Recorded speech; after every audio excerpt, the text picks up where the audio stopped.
Здравствуйте, вы смотрите программу «Свежая голова» в студии Петр Гарчи. И сегодня вместе с моим коллегой, доктором административных наук Николаем Гатишаном, мы будем обсуждать тему, которую, честно признаемся, Николай Георгиевич, мы ее обсуждали еще в начале этой недели, но мы даже не ожидали, что она будет настолько актуальна к концу этой недели. Да? То есть мы выбрали тему «Межпарламентская рабочая группа» и почему эта платформа была или и остается, возможно, и является самой лучшей площадкой для установления диалога между Кишиневым и Камрадом.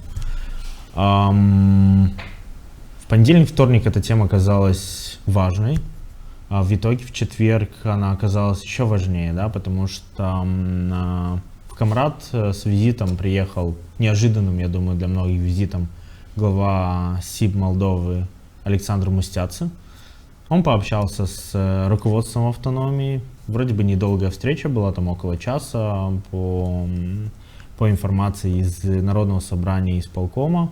Были затронуты некоторые темы, в том числе и выборы в Народное собрание, при каких условиях и когда они должны пройти, связь некоторых чиновников в Гагаузии с Илоном Шором и вот незаконным финансированием. И в том числе, насколько я знаю, обсуждали и ситуацию, в которой оказалась ГРТ, которая получила уже несколько штрафов из-за, по мнению вот КСТР, несбалансированной политики. Ну и мы понимаем, что ГРТ, в принципе, руководитель ГРТ, он был и до этого связан со структурами, фирмами, вот, близкими к Илону Шору.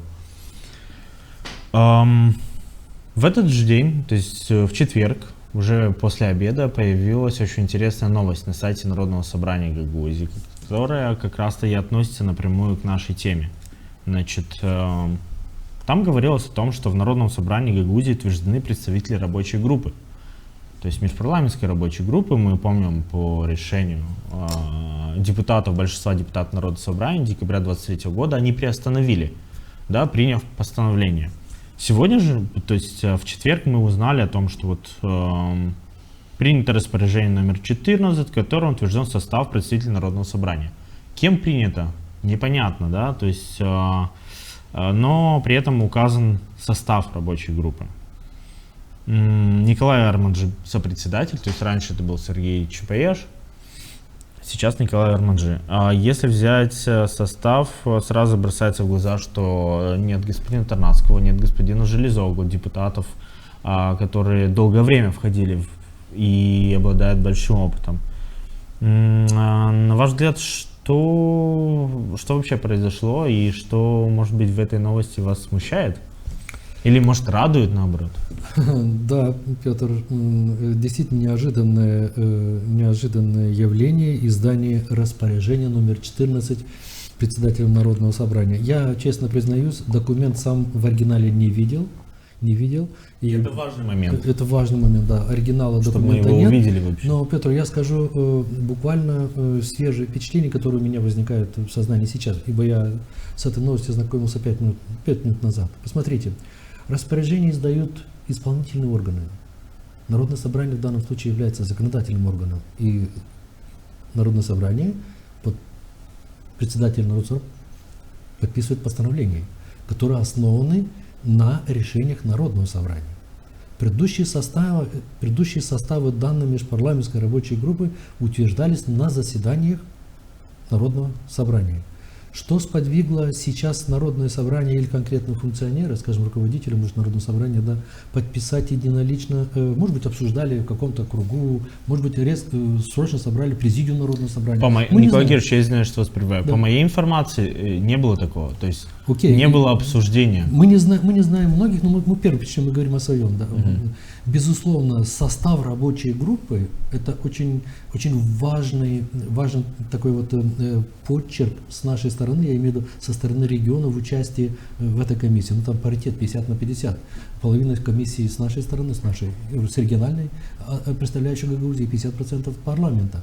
Что сподвигло аннулировать решение Народного собрания, которое принимало и утверждало состав постоянной комиссии. Если вы посмотрите решение от 2014 года, когда господин Константинов тогда же принимал первый состав этой группы, кстати, он тогда назывался по-другому чуть-чуть, он назывался, группа депутатов по выработке решений с депутатами парламента по приведению в порядок законодательства Республики Молдова. Там такой сложный такой паритет был в 2014 году. Однако же потом в 2015 году, когда парламент принял решение о создании группы, начало этой группы считается 2015 года, когда господин Канду, как представителем парламента, была принята структура, да, и она называлась так: рабочая группа парламента по обеспечению функциональности автономно-территориального образования. То первичное название уже подзабыли, и господин Лейчу тогда в 2016 году подписывает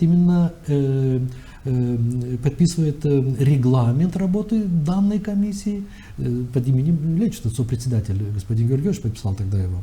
Ну, это важное представительство. Посредством решения Народного собрания, протокол заседания Народного собрания позволяло издать постановление, но уже и дальше.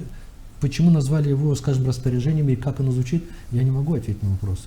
Может быть, кто его знает, может быть, кому-то и потом придется опротестовывать еще это распоряжение, ибо оно, может быть, не так если названо. Оно вообще имеет может быть, оно изменится. Да, и это может быть, да. Тут есть еще один момент. Вот в конце этой заметки на сайте Народного собрания написано: рабочая группа будет выполнять задачи по обеспечению эффективного сотрудничества между различными государственными структурами, а также привлекать специалистов и экспертов при необходимости. Мы знаем, почему возник кризис, да? То, что власти Гагаузии связались, и по сути Константинов напрямую был вовлечен в начало этого кризиса. Поехав в Израиль, то есть он встретился, то есть он был один из 3 человек, но на тот момент у него была официальная должность, да, спикера Народного собрания, он встретился с Шором. Все, что было после, можно сказать, кризисом, очень большим. И тут, если говорить про состав этой группы, но в большей степени это люди лояльные Константинову, это люди, которые в том числе участвовали в мероприятиях вот этих вот партий или подконтрольных политических групп Шора. И тут у меня вопрос: как эти люди, эти политики, да, могут обеспечить эффективное сотрудничество между госструктурами? Потому что мы знаем расследования, которые выходили, да, мы знаем позицию президента Молдовы, мы знаем позицию правящей партии по тому, что происходило в автономии. Ваше мнение? Да, Петр, спасибо за вопрос. У меня, еще раз говорю, сейчас быстренько соображу, двойки такие чувства. Вот давайте обратим внимание, как вы сказали, в конце данного распоряжения рабочая группа будет выполнять задачи по обеспечению эффективного сотрудничества между различными государственными структурами. Такой функции у рабочей группы даже не существует. Посмотрите, пускай и наши зрители внимательно изучат регламент работы и цели и задачи этой межпарламентской группы. Таких задач по налаживанию связи между различными государственными структурами нет. Данная рабочая группа работает в рамках Народного собрания и парламента Республики Молдова по выработке различных законодательных актов. Да, это первое, это законодательная работа. Гармонизация законодательства. И это основная работа со стороны Народного собрания. Это обязательные процедуры после 2020 года, в особенности консультации с Народным собранием по принятию законодательных актов в парламенте, касающихся Гагаузии. Ну и наоборот, Гагаузия при выработке Народного собрания, имея возможность уже законодательной инициативы в парламент, согласовывать с Народным собранием свой режим работы и дальше процедуру. Мне, когда вот сейчас вот вы сказали, я ознакомился, это отрицательная сторона, на мой взгляд, но есть и положительный момент. Обратите внимание, в составе этой группы, которую сейчас буквально расположением 14, вы знаете, да, я понимаю других политиков, но обратите внимание, в составе этой группы есть очень видны политические игроки, именно функционеры и исполнители. Ну давайте не будем снимать со счетов возьмем, ну, не в обиду другим депутатам, да, господин Карасини Демьян Николаевич долгое время работал и в различных и исполнительных органах, и в Народном собрании, представительном органе. Он работал, насколько я знаю, и заведовал офисом парламента на территории Гагаузии, то есть знает законодательный процесс. Это довольно-таки известная политическая фигура, скажем так, в Народном собрании. Но давайте возьму другого администратора. Ну, Сергей Костевич Захария не первый год исполняет функции ректора, знаком со многими процессами, глубинными протеканием некоторых таких административных функций. Ну, давайте возьмем и дальше, значит, кто там у нас еще есть?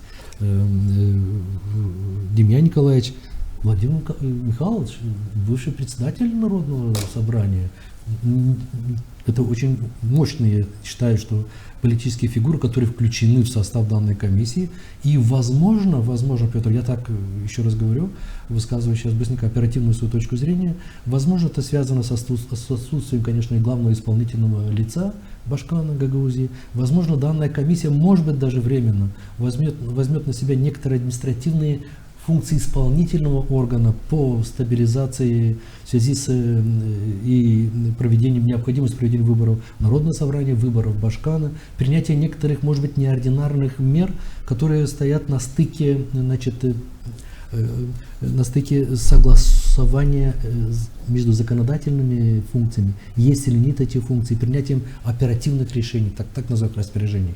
Обратите распоряжение Народному собранию. Это нонсенс. Поэтому здесь мы увидим это продолжение данной истории, мне кажется, еще и в последующие дни. Возможно, если это, опять же, не очередная какая-то политическая игра по дестабилизации в Народном собрании положения о том, и поднятие вопроса на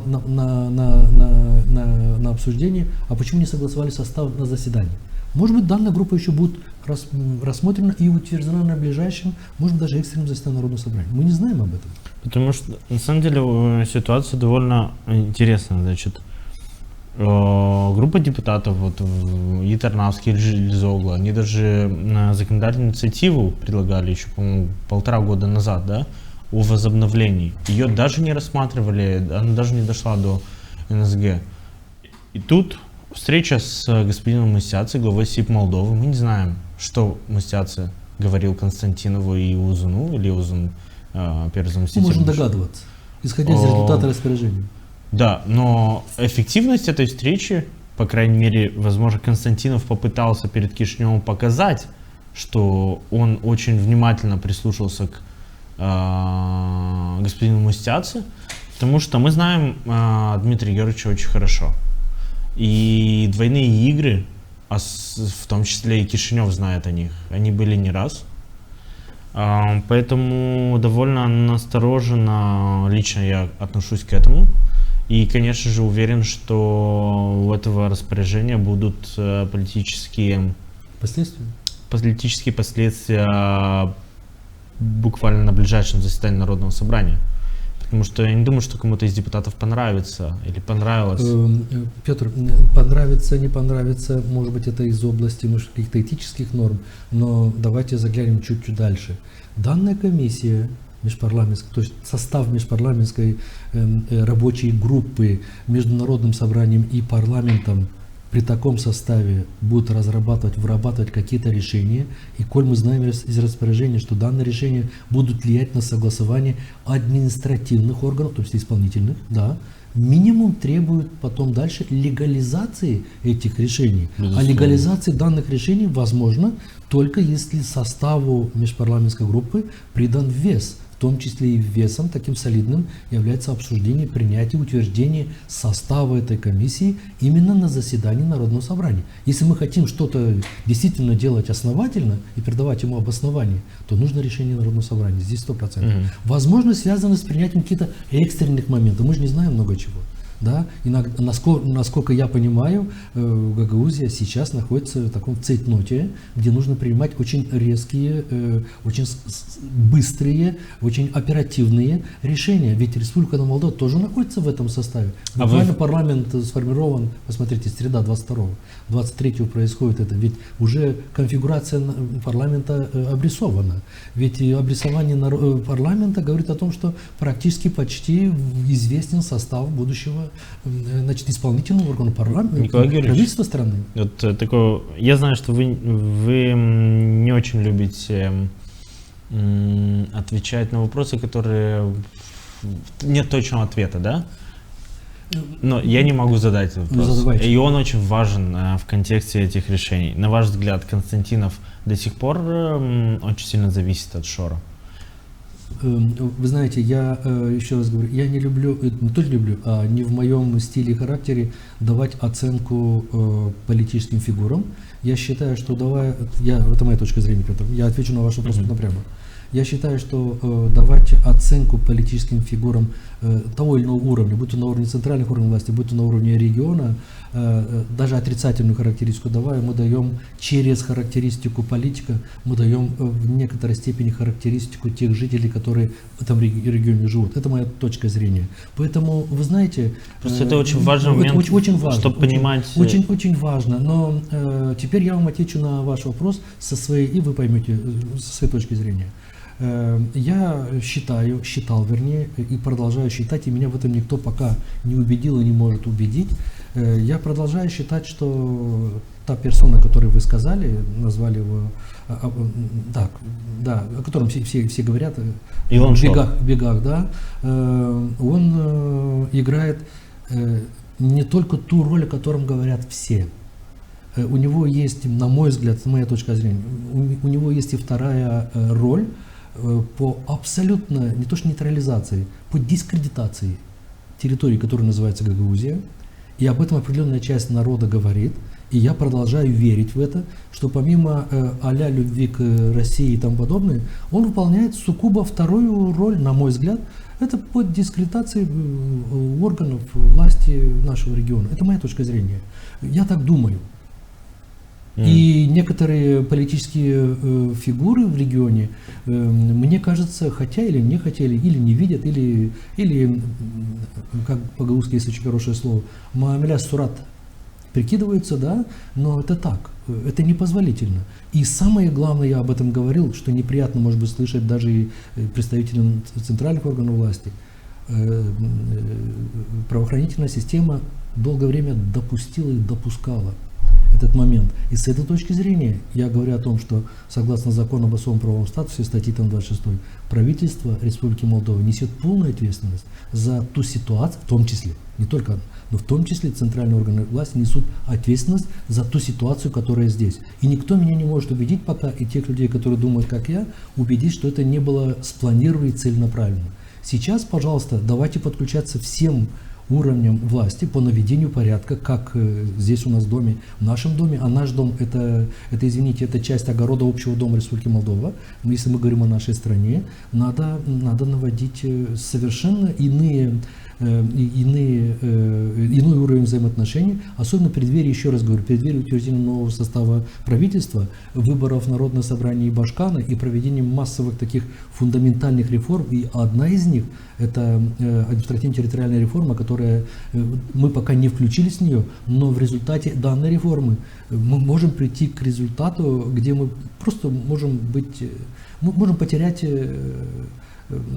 потерять, ну, если не регион, то потерять то устройство, которое у нас было. Мы должны вписаться в эту общую молдавскую систему новой иерархии административной, которая сама административная система молдавская, она пытается тоже вписаться гармонично в европейскую систему административную. Мы сейчас находимся на стыке очень важных решений. Николай Георгиевич, смотрите, хотелось бы вернуться к нашей... Я ответил на ваш вопрос, кстати? Ну, не совсем, нет. Но это ваше право. Я имею в виду, меня интересовало, на ваш взгляд, насколько Константинов до сих пор зависим от Шора, потому что... Я не думаю, и дал ли дал ли согласие ШОР. Петр, давай не будем тратить эфир на, Согласен. на данную политику. Я думаю, что у нас другие задачи и намного Николай более Георгиевич, фундаментальные. касаемо межпарламентской рабочей группы, да, то есть мы изначально вот была идея обсудить ее эффективность работы. Вообще считается, что вот многие, даже те, кто входили в межпарламентскую рабочую группу, говорили, что золотые годы, то есть наиболее эффективная работа ее была 15-16 годы. То есть получается, что первые годы ее работы максимально эффективные были. Даже там кто-то говорил, что апогеем этого стало вот это выездное заседание правительства. Единственное, по-моему, в истории в автономии, да, которое проходило? Нет, у нас были выездные заседания 2003 года. Были еще, да? У нас были и раньше, да. Такая процедура действовала, да. То есть и на том заседании это не просто было показательно, на том заседании было принято ряд очень важных решений, которые реально изменили Гагаузию. То есть даже то же создание агентства регионального развития Гагаузии, да, через которое мы... Агентство регионального развития. Да, агентство регионального развития Гагаузии. То есть и несколько десятков миллионов леев ежегодно идут на проекты в автономии из бюджета Молдовы. Вы согласны, во-первых, что это действительно были золотые годы? То есть самый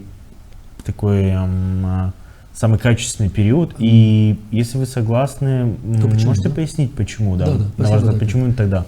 Петр, спасибо. Посмотри, вы говорите о 15-16 годах. Еще раз давайте посмотрим историю вопроса.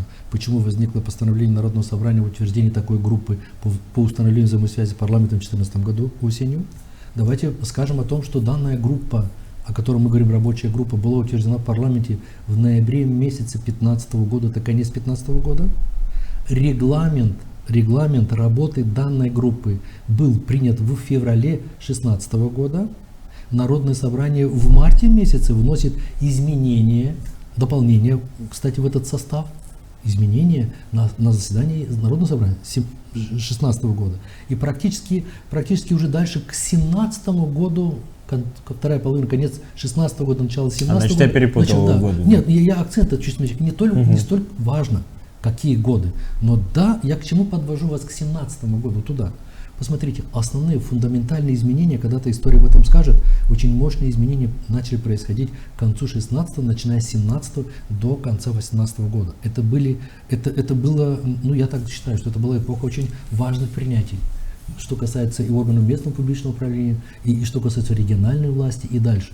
Именно то, что было заложено в 17 году, стало основой для принятия в 2020 году придания Гагаузии особого уровня. Не первого, не второго, а особого в 2020 году. То, что принималось в 2017 году. Ибо в начале 2017 года началась реформа административной системы центральных органов власти. Помните, еще раз говорю, 16-17 министерств стало 9, и много чего начало изменяться с центра. В 2017 году, посмотрите, я помню, тогда мы работали с ассоциацией примаров, где-то видно было, чтобы в парламент Республики Молдова, в комиссию по сельскому хозяйству приглашались представители, в том числе региона примары, для обсуждения вопроса о передаче местным органам власти компетенций по принятию назначения сельхозземель.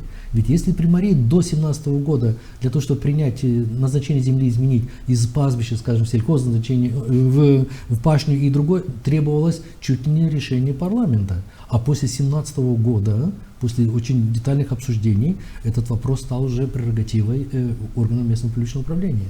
Дорожный налог с 2017 года начал поступать напрямую к органам местного публичного управления. Я сейчас не буду перечислять и много других моментов, но очень революционные решения приняты были на уровне Республики Молдова, и нельзя говорить о том, что отношение нашей автономного территориального образования с центром именно происходило благодаря работе данной комиссии. Нет, в том числе и данная рабочая комиссия приняла цивилизованный подход решения очень многих вопросов. Да, парламент при принятии определенных законодательных норм, касающихся Гагаузии, согласовывал это с Народным собранием. Да. Народное собрание, безусловно, обладая правом законодательной инициативы, могло, но я считаю, что мы и так его не использовали, этот механизм до конца. Народное собрание приводило свои заключения, свои взгляды на принятие некоторых нормативных актов в парламенте. Была очень тесная связь между комиссиями парламента и комиссиями Народного собрания. Это было. И вот сейчас я заключу мысль. Посмотрите, Петр, вот эти вот моменты, ну, нельзя, может быть, сказать, что это золотой век был, да, но это очень нормальная, эпоха нормальных конструктивных отношений региона и с центра. Это фундаментальный опыт, особенно для нынешней, еще раз говорю, административно-территориальной реформы. У нас есть очень хороший опыт взаимодействия целого региона, который получил децентрализацию аж в 1994 году прошлого века. Да, очень хороший опыт взаимодействия. И мы сейчас говорим, что вот невозможно существовать, надо ликвидировать. Не ликвидировать, надо проанализировать предыдущий опыт. Я не понял, кого что Ну, ликвидировать? я имею в виду ликвидировать некоторые отношения, компетенции. Не исключено, что мы же видим, что в результате административно-территориальной реформы мы слышим и такие голоса, что надо убрать компетенцию, особый уровень Гагаузии, передать ее как на уровень. Николай Георгиевич, то же самое Кишинев может говорить, что мы слышим некоторые голоса из Гагаузии, которые там рассказывают про Гагаузскую республику, да? Да, то есть, да, и такое тоже есть, да. Если из 100 человек два... Это еще не результат, да. Это так. На ваш взгляд, состав рабочей группы имеет значение? Очень большое значение имеет, и не только состав, но мне кажется, и цикличность имеет огромное значение. Обратите внимание, Народное собрание избирается, безусловно, состав межпарламентской рабочей группы, не только название рабочая группа между регионами и центром, она называется межпарламентская рабочая группа. Меняются выборы, поменялись в парламенте страны, меняется состав сейчас этой межпарламентской рабочей группы. Будет сейчас выборы в Народное собрание. Вот эти люди, которые сейчас включены в эту комиссию, они будут работать 2-3 месяца. И это самое странное, кстати. Это странно, да. Вот в это время эти люди поработают, если они будут избраны. Я считаю, что некоторые люди достойные могут представлять свои населенные пункты в Народном собрании. Если они будут, возможно, Народное собрание их утвердит, и они будут работать. Важна преемственность. Вот эта цикличность мы говорим. И сейчас как раз тот хороший момент, знаете какой? Смотрите, буквально недавно избран состав парламента страны. Сейчас у нас будут проведены выборы в Народное собрание. Посмотрите, я думаю, что 3,5 года минимум у этой комиссии будет время работать без изменений состава. То есть это будут люди устоявшиеся, которые войдут в систему, поймут механизмы принятия решений, подключатся и через 3-4 года дадут результат. Это очень важно. Кстати, важно, что и парламент меняется, и важно, что скоро поменяется, наверное, состав исполкома, которым сам Бог велел в это время включиться и пахать на благо страны 3-3,5 года без этих потрясений выборов. Николай Георгиевич, если говорить о декабре 23 года и вот это вот решение большинства депутатов НСГ приостановить работу, тогда я помню, что основной аргумент и Константинов часто это говорил, что какой смысл в этой рабочей группе, там только второстепенные решения мы принимаем. Типа все важное не принимается. Контраргумент был и господина Тарнавского, и господина Железоглы, что плохая площадка, даже если там не все так гладко, она намного лучше, чем вообще ничего. Петр, если... Вот мне интересно... Да, вы очень, наверное, я так опередил, немножко вас, может быть, сбил. Вы, наверное, хотели меня спросить, а как вы считаете, приостановление работы рабочей группы 23 года, что сподвигло, что является причиной? Конечно, да, это интересно, что является причиной. Потому что если у власти уже команда Шора в Гагаузии. Да. Ну, вы знаете, кроме как единственная у меня причина на тот момент приостановка вот этой работы, приостановка с гагаузской стороны, со стороны автономии, участие в этой межпарламентской рабочей группе, принятие решений Народного собрания, только одно решение могло повлиять на это солнечная активность. Другого я понимания не могу. Что могло стать основанием отказаться от консультативного, вообще отказаться от жизни, от работы? Хорошо. Ведь эта работа, она не хочешь ты или не хочешь, это обязанность во интересах. Ну, я вам хочу сказать, что у меня второй момент, который возникает сейчас, уже тогда внешнему игроку, о котором я сказал в начале, да, уже, знаете, политики принимают решения, которые срабатывают на 5-й, на 6-й год иногда. Знаете, у них есть такой момент закладывать некоторые вещи. И уже тогда некоторым политическим игрокам, которые в том числе и извне руководили составами и другими моментами в Гагаузии и выборами Башкана, уже тогда закладывалась мина о начале системного противодействия, использования региональных органов власти, раскачивания против органов центральной власти.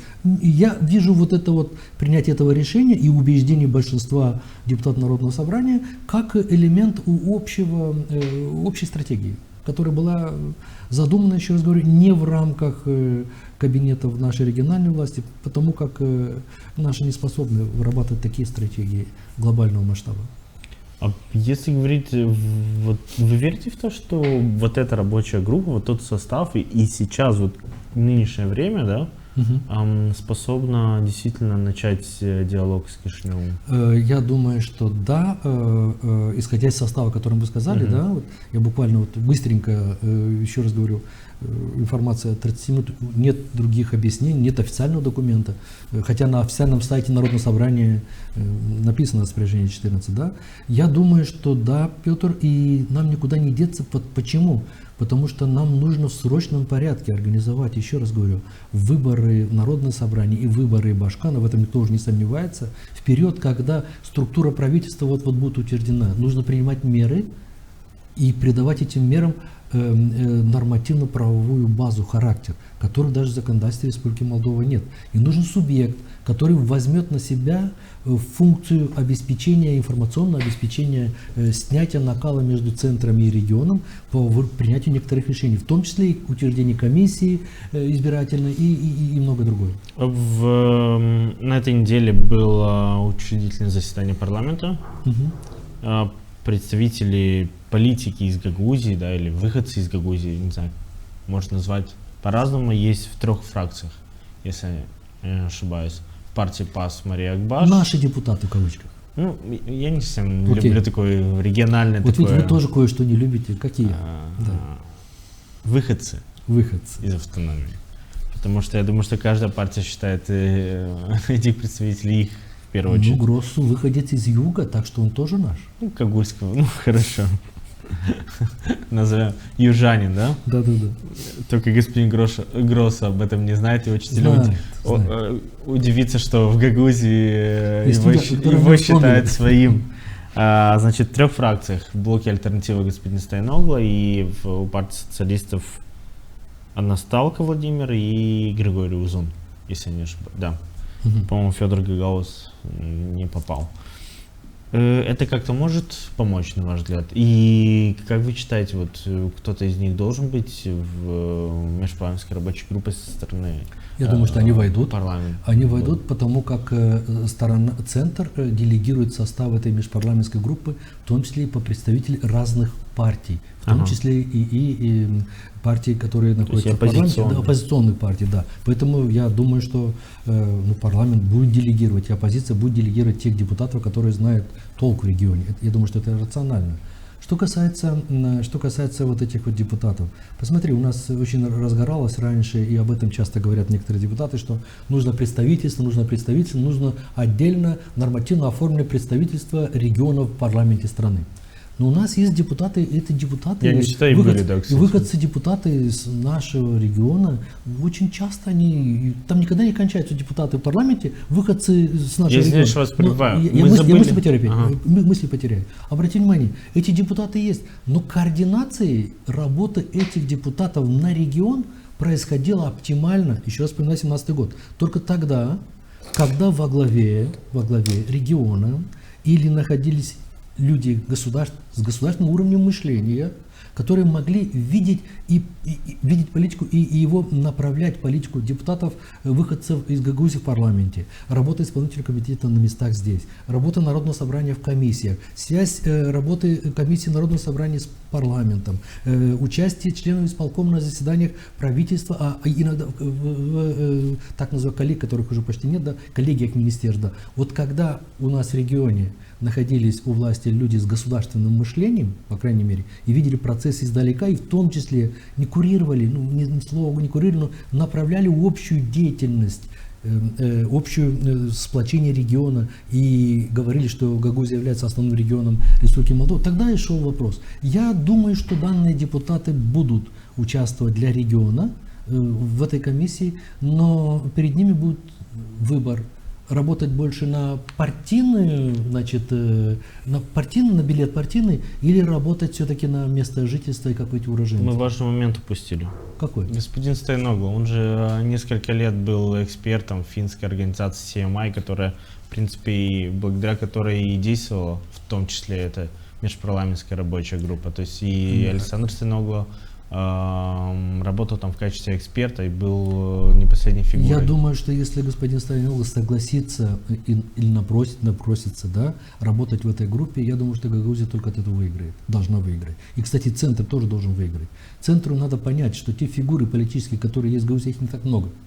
Они видят процесс государственных позиций. Вы имели в виду адекватные политические фигуры? Я не люблю слово адекватный, хотя могу иногда использовать другой этот самый. Но я людей много, политиков мало. Нет, не политиков. Понимаете, политики принимают, они обеспечивают политическую, скажем так, напряженность поля в оформлении политики. Но важно, чтобы среди этих политиков были политики-администраторы, которые умеют опытом руководить. То есть эти законодательные нормы, которые приняты правительством, их тихонечко предводить и реализовывать в жизни. Вот это администратор. Ведь мы говорим власть, но власть представлена двумя блоками.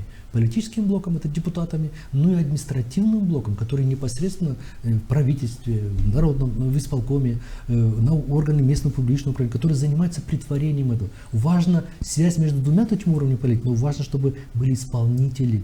И мне кажется, человек, которого назвали, мне кажется, он вообще в парламенте страны я увидел немало депутатов, которые обладают опытом, в том числе административной работы. Это важно.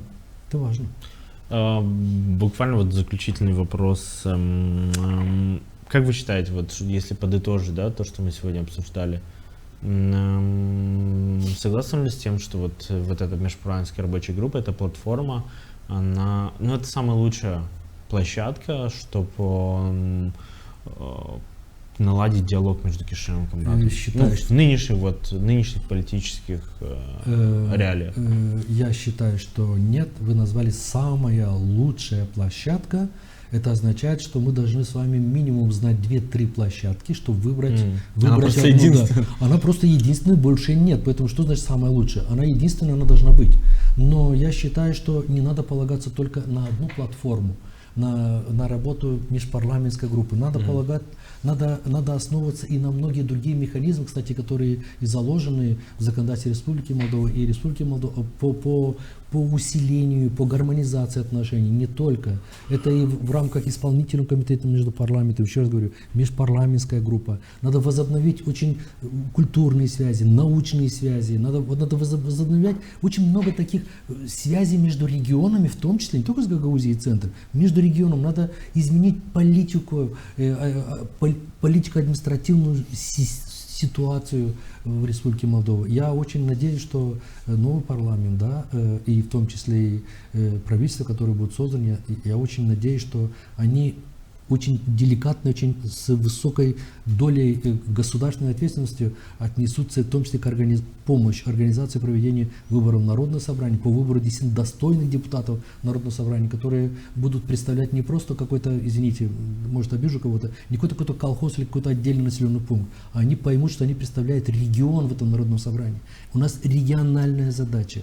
Региональная, а не конкретно локальная по мощению улицы на окраине какого-то населенного пункта, где жителей 1,5 или 1000 или 1,5. У нас глобальные вопросы, в том числе и выбор в исполнительный орган Народного собрания людей, которые понимают государственные процессы, понимают все механизмы внедрения этих нормативных решений именно в плоскости исполнения, именно ближе к людям.